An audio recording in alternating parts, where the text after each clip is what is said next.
कैसी बुरी हालत बना ली रहे तूने अपनी। बारूद का ढेर था, लेकिन अब किसी उजड़े मजार की अगरबत्ती लगता है। अरे जिसके वास्ते तू अपना सब कुछ छोड़ने के लिए तैयार है ना, वही तेरी शक्ल देखने के लिए तैयार नहीं है। चल वापस चल अपनी दुनिया में। देख मैं तेरे को अपने साथ ले जाने के वास्ते कैसे कैसे महारथी अपने साथ लाया हूं। देख। नहीं नहीं नहीं, ऐसी दुश्मनी की नजर से देखने का कोई फायदा नहीं, क्योंकि अब भवानी अन्ना से हाथ मिला चुका है,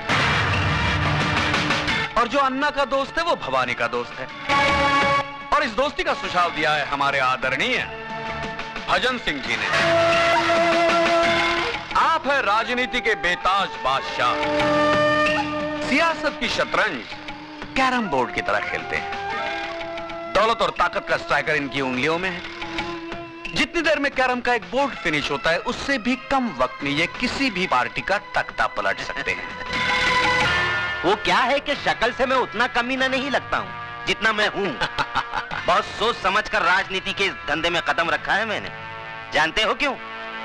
क्योंकि नेतागिरी ही एक ऐसा धंधा है जिसे शुरू करने के लिए ना फाइनेंस की जरूरत होती है ना क्वालिफिकेशन की। सिर्फ कोयल सी मीठी जुबान और लोमड़ी सा शातिर दिमाग चाहिए।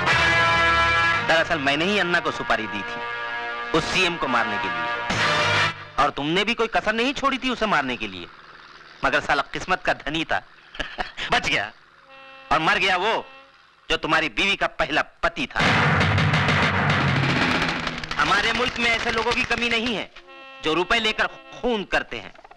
तुम्हारे पास आने की वजह है तो सिर्फ इतनी कि बंदूक चलाते वक्त तुम्हारी उंगलियां नहीं कांपती। 26 जनवरी को वही सीएम इस शहर में आ रहा है किसी सरकारी मीटिंग के सिलसिले में, और 28 जनवरी को वापस जा रहा है। यानी 48 घंटे हैं तुम्हारे पास अपना पिछला अधूरा काम पूरा करने के लिए। यह मत समझना कि तुम्हें पैसे नहीं मिलेंगे इस काम के। इतनी रकम मिलेगी, जिंदगी भर ऐश करोगे, ऐश।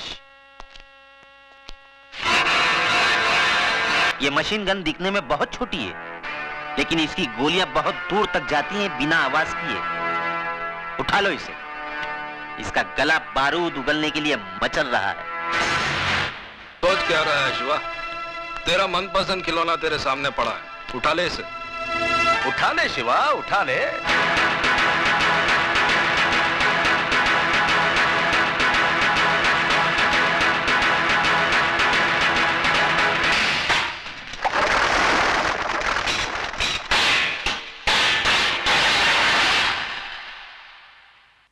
भजन सिंह, जब मैं चलना सीख रहा था तो अन्ना ने उंगली की जगह रिवॉल्वर की नाल थमाई थी मुझे। बड़ी मुश्किल से अपने हाथों से बारूद की बदबू धोई है मैंने। मुझे दोबारा हथियार उठाने पर मजबूर मत करना, वरना कैरम बोर्ड तुम्हारे सामने होगा, लेकिन स्ट्राइकर चलाने के लिए तुम्हारी हथेली पर उंगलियां नहीं रहेंगी।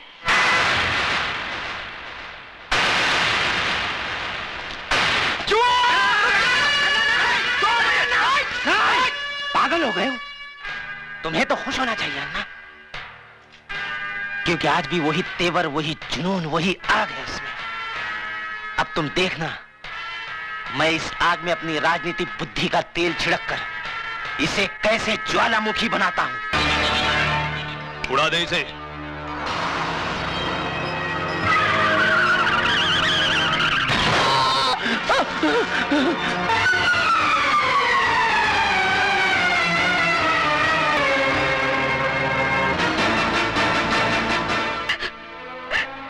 भाभी, ये सब कैसे हुआ? पता नहीं, ऑफिस से घर आ रहे थे, अचानक कार उड़ाकर चली गई। एक्सक्यूज मी, केस बहुत सीरियस है, हमें दूसरे अस्पताल से सर्जन को बुलाना होगा। आप 30-40 हजार रुपए जमा करवा दीजिए। 30-40 हजार रुपए? इतने रुपए कहाँ से आएंगे? आप फिक्र मत कीजिए, महेश भैया के इलाज के लिए मैं अपना कराच तक भेज दूंगा। साहब इसको मत तोड़िए साहब, ये हम गरीबों की रोजी रोटी है साहब। मैं आपके हाथ जोड़ता हूँ, पैर पड़ता हूँ साहब। तेरे को बोला ना बीच में नहीं आने का, नहीं तो तू भी भूखा हो जाएगा। चला नहीं यहाँ से। नहीं मिस्टर, खबरदार जो हमारे काम में दखल देने की कोशिश की तो मैं समझता हूँ। तुम्हारा ये गैरेज अनऑथोराइज्ड है और इसका डिमोलिशन ऑर्डर है हमारे पास। ये देखो। मगर साहब एक ड्राइवर, छोड़ दो सब। मैं कहता हूँ छोड़ दो सब। हटो इधर से। मेहरबानी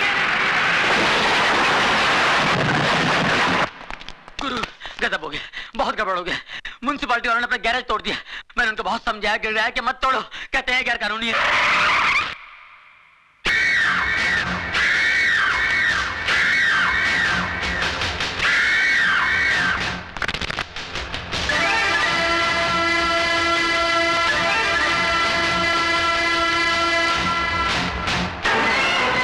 कदरदान है कोई माइकलाल जो अपने बाजुओं की ताकत आजमाना चाहता है?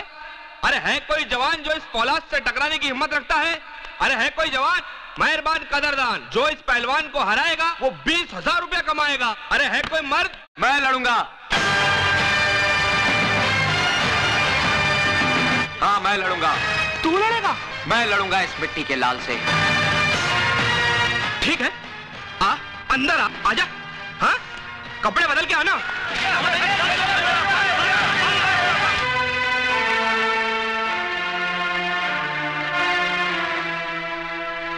इसके 35 मिलेंगे, ये लीजिए।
जीतने के 20, हारने के 40 मिलेंगे। मेरा पहलवान नहीं हारना चाहिए, मेरी इज्जत का सवाल है। मैं हारने के 40,000 दूंगा।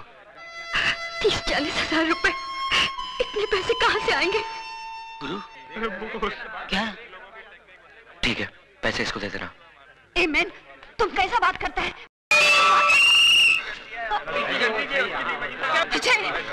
पूरे 40 गिन ले।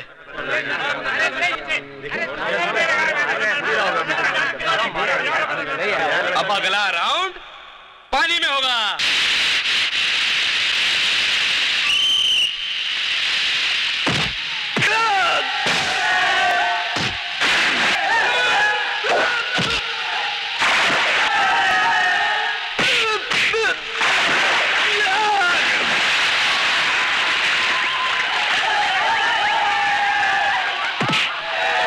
पैसा दे दिया है बाप, मारने के लिए नहीं, मार खाने के लिए। हो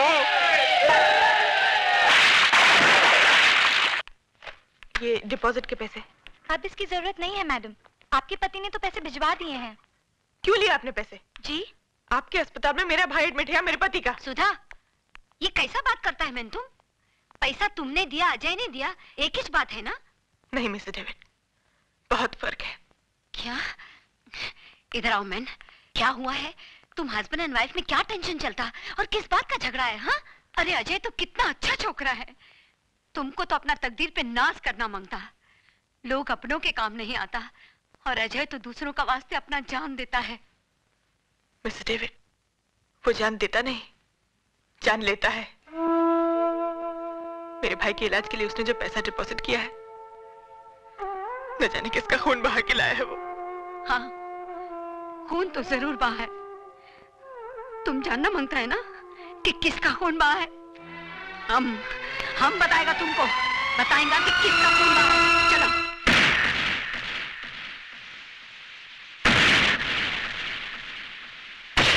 हटो मैन, देखो अपना आंखी से देखो कि किसका खून बहाता है।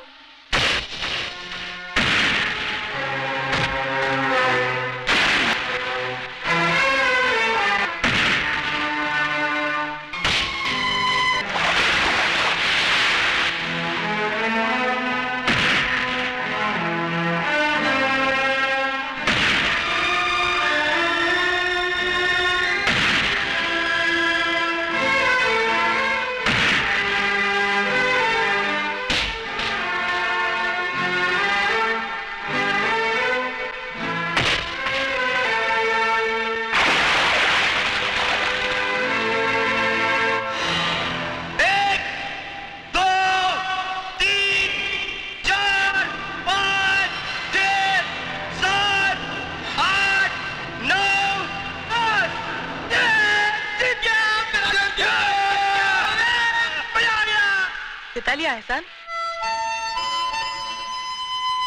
क्या समझते हो तुम? चंद खतरे खून के बहाने से तुम्हारे सारे गुनाहों के दाग धुल जाएंगे?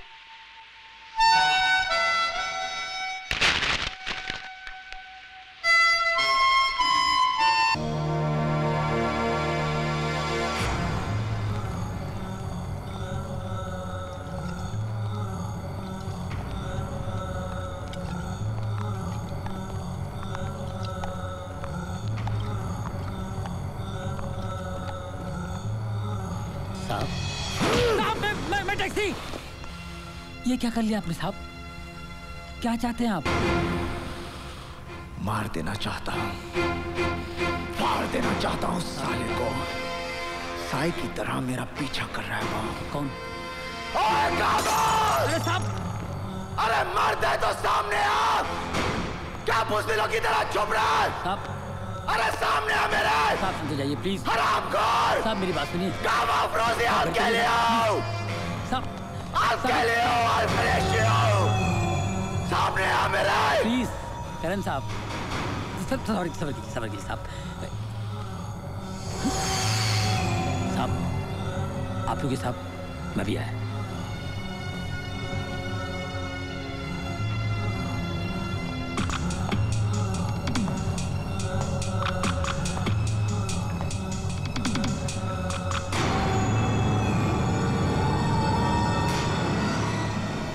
बुलबुल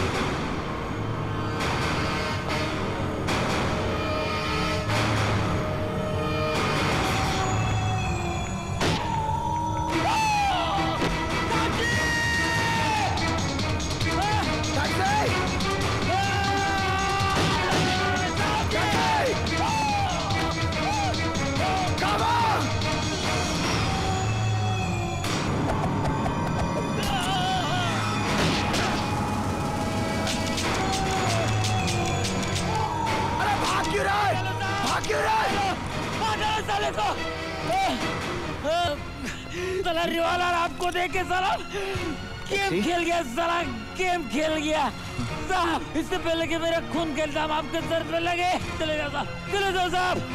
गवाह को मारने के लिए आपको जिंदा रहना होगा साहब, चले जाओ। अपने तो मीटर डाउन हो गया साहब। टैक्सी आपको सलाम करता है। सलाम। Taxi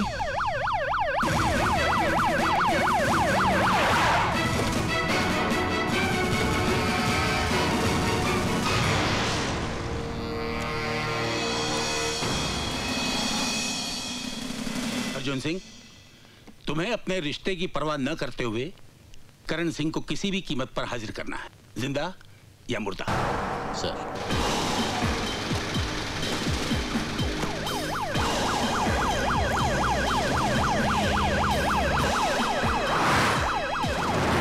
I will not tolerate any lapses. Tighten the damn security. अगर भागने की कोशिश करे, shoot him. हाँ पहुंच रहा हूँ। करण को पकड़ने जा रहे हो, लेकिन ये मत भूल जाना काजल तुम्हारी बेटी है। रुक्मणी, ये उस वक्त सोचना चाहिए था जब काजल का हाथ उसके हाथ में दिया था। तब मुझे उसकी खुशी प्यारी थी, आज उसका सुहाग। एक तरफ तुम मेरे हाथ में हथियार दे रही हो और दूसरी तरफ ये सब बोलकर मुझे निहत्था कर रही हो। वो गुनहगार है रुक्मणी, उसने जुर्म किया है। अगर कानून के रखवाले ही कानून का उल्लंघन करने लगे तो ये शहर जंगल हो जाएगा। शायद कानून बना ही इसीलिए है। कानून किस लिए बना है ये तो मैं नहीं जानती, लेकिन मैं एक औरत हूं और औरत का भरोसा इतना कच्चा नहीं होता कि शक और इल्जाम की पहली बारिश में भीग कर बह जाए। सारी दुनिया भी अगर करण के खिलाफ हो तब भी मैं नहीं मानूंगी कि वो गुनहगार है। तुम्हारे मानने या ना मानने से क्या होता है, उसने अपनी किस्मत खुद लिखी है। पापा, आज मेरी जिंदगी का पहला करवा चौथ का व्रत है। मुझे आशीर्वाद दीजिए कि मैं सुहागन मरूं।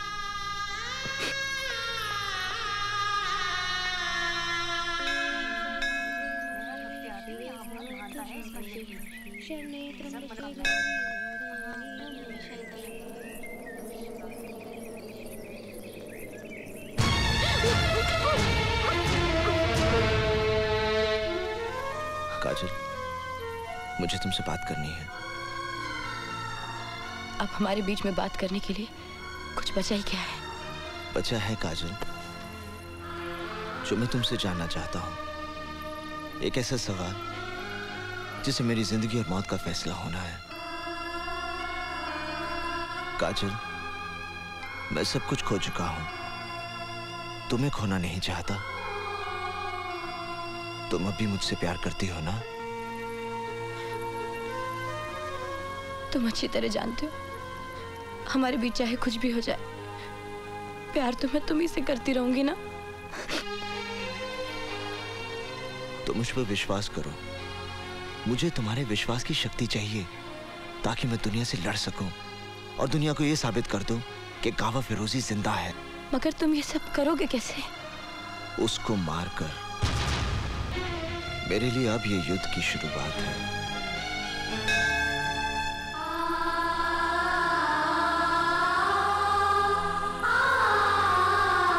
करण सिंह, तुम चारों तरफ से घिर चुके हो, भागने का कोई रास्ता नहीं है। अपने आप